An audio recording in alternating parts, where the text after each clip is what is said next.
তুমি আমার হাজবেন্ড হিসাবে, স্কুল হিসাবে সব মিলে সবই প্রধান না, আমি পারবো না, আমি কথা বলতে পারি। দেশে প্রাথমিক শিক্ষা অবৈতনিক ও বাধ্যতামূলক, অথচ এই স্কুলে শিক্ষার্থীদের পড়াশোনা করতে গুনতে হচ্ছে মাসে ৩০০ টাকা। শুধু তাই নয়, স্কুলটিতে পড়ানো হচ্ছে ভাড়া করা শিক্ষক দিয়ে। একই সাথে অভিযোগ রয়েছে কোচিং ও প্রাইভেট বাণিজ্যের। গুরুতর এসব অভিযোগ কুষ্টিয়ার কুমারখালীর ৮৩ নম্বর চর চাঁদপুর সরকারি প্রাথমিক বিদ্যালয়ের বিরুদ্ধে। অভিভাবকরা বলছেন, মাসে ৩০০ টাকা বেতন, আবার সেই সাথে যাতায়াত বাবদ ২০ টাকা দাবি করেন শিক্ষকরা। আর তা না দিতে চাইলে শিক্ষার্থীদের বিদ্যালয় থেকে বের করে দেওয়ার হুমকি দেওয়া হয়।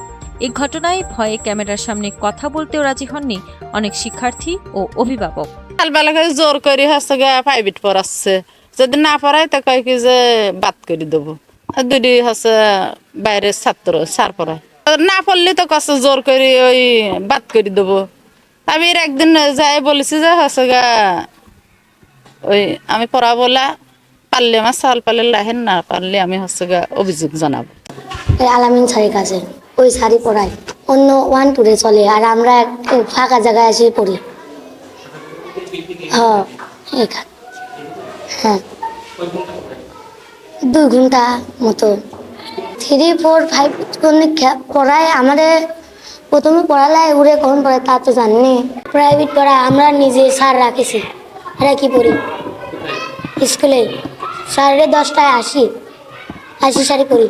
কোচিং আমরা এই ক্লাসে 1 2 বসাই না, আমরা এই ক্লাসে করি। অভিযোগের সত্যতা যাচাইয়ে বিদ্যালয়ে গিয়ে দেখা যায় পাঠদান করছেন রিয়াদ হোসেন নামে একজন ভাড়াটিয়া শিক্ষক। প্রতিবেদকের উপস্থিতি টের পেয়ে সরে যান আরেক ভাড়াটিয়া শিক্ষক মোহাম্মদ আলামিন। আমি এখানে 10-15 দিন ধরে আছি। আমাকে হচ্ছে আমার শ্রদ্ধেয় স্যার উনি নিয়ে আসছে, যেহেতু এখানে হচ্ছে টিচার্স নাই, মাত্র 2 জন শিক্ষক আর হচ্ছে শাদিপুর থেকে আমার কামরুল স্যার উনি আসে। তো ওনার স্টুডেন্ট ছিলাম, আমি হচ্ছে অনার্স করতেছি, তো বাসাতে থাকি। এর জন্য বলছে যে আপাতত মানে স্যার যে কদিন না আসে আপাতত ক্লাস নেওয়ার জন্য, এই আর কি। আমি একাই আসি না, ওটা উনি আসে, উনি আসে হচ্ছে মানে প্রাইভেট পড়ানোর জন্য, এসে চলে যায়। উনি হচ্ছে সকাল 10টা থেকে 11টা পর্যন্ত পড়ায়। 4 5 এর বলতে পারলাম না, মানে কোচিং করে আর কি, প্রাইভেট পড়ায়, তারপরে চলে যায়। আমি এমনি ক্লাস নিই। এখন লাভ নাই, স্যার নিয়ে আসছে এই আর কি। না, বেতন এগুলোর কথাবার্তা এখনো হয় না। ভাড়াটিয়া শিক্ষক দিয়ে পাঠদান এবং শিক্ষার্থীদের কাছ থেকে টাকা নেওয়ার বিষয়ে জানতে চাইলে ক্যামেরার সামনে কথা বলতে রাজি হননি সহকারী শিক্ষক গোলাপী খাতুন। জানান, তার স্বামী ভারপ্রাপ্ত প্রধান শিক্ষক আব্দুল হামিদ সব জানেন। তুমি আমার হাজবেন্ড হিসাবে, স্কুল হিসাবে সব মিলে সবই প্রধান না, আমি পারবো না, আমি কথা বলতে পারি। আলামিন নিয়ে আপনারা এত প্রশ্ন করছেন কেন? হ্যাঁ, আলামিন আমি হেল্প হিসাবে ওই স্যার কামরুল স্যার যে আপনাদের সহযোগিতার জন্য একটা ছেলে দিচ্ছে, এই ছেলেটা আপনাকে একটু হেল্প করবে না, এই সপ্তাহ দিয়ে আসতেছে না, টাকা কার কাছে এখনো নেয়নি। না, আমি তো টাকা নেবো কি করে? আমি টাকা নেবো কি জন্য? না, আমি কোনো কারোর কাছে 10 টাকা আমি কোনো হাত দিই না, যুক্ত করি নাই। না, শিক্ষার্থীরা বলতে পারে আপনি আমার সামনে চলেন তো দেখি কোন বাচ্চা বলছে আমি কারোর কাছে টাকা নিচ্ছে। ভাড়াটে শিক্ষক রাখার কথা স্বীকার করলেন স্কুলটির ভারপ্রাপ্ত প্রধান শিক্ষক। জানান, বর্তমানে স্কুলের শিক্ষার্থী প্রায় 295 জন, এর বিপরীতে শিক্ষক 2 জন, তিনি এবং তার স্ত্রী। আর এখনো বর্তমান আমি এবং গোলাপী পারভিন এই 2 জন টিচারই এখন আমরা পাঠদান দিচ্ছি। আর আমাদের বিদ্যালয়ে স্টুডেন্ট সংখ্যা এখন 295 জন, এবং এই 295 জন স্টুডেন্ট আমাদের 2 জনের পক্ষে সম্ভব হয় না।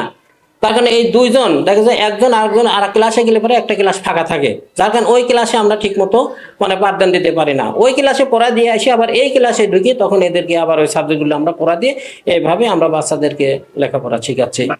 আলামিন পড়াই ওটা 9টা থেকে আসে, আর 9টা থেকে 10:30টা, আর 12টার পরে থেকে হচ্ছে আমাদের 3 4 5 এর ক্লাস।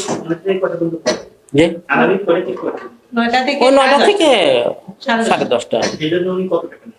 টাকা এখনো ওঠেনি না, এরাও তারা কত টাকা দেয় না, ওই বাচ্চারা যা দেয় খুশি করি সেই টাকাটা।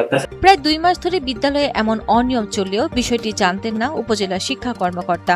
তবে লিখিত অভিযোগ পেলে তদন্ত করে ব্যবস্থা নেওয়া হবে বলে আশ্বাস দিয়েছেন তিনি। ওদের কোনো বেতন দিয়ে পড়ানো লাগে না, প্রাথমিক শিক্ষা অবৈতনিক। আজকে আপনার কাছে কথাটা শুনলাম আমি। চরচাঁদপুর স্কুলে আমি কয়েকদিন আগেই ভিজিটে গেছিলাম। ওখানে হেড টিচারের পদটি শূন্য আছে। বাকি টিচারদের সাথে আমি কথা বলে আসছি। ওরা আন্তরিক যথেষ্ট। কিন্তু এর ভিতরে কে বা কারা টাকা নিয়ে পড়ায় সেটা আমার জানা নাই। এখন যদি সেই রকমটাই হয়ে থাকে তাহলে আমি অবশ্যই তদন্ত করে ব্যবস্থা নিব। আপনার সবচেয়ে ভালো হয় আপনি যদি আমাকে একটা লিখিত প্রতিবেদন দেন, তাহলে অবশ্যই আমি তদন্ত করে ব্যবস্থা নিব। স্থানীয়দের দাবি, অভিযোগগুলো দ্রুত তদন্ত করে দায়ীদের বিরুদ্ধে ব্যবস্থা নেওয়া হোক এবং সমস্যার সমাধান করা হোক।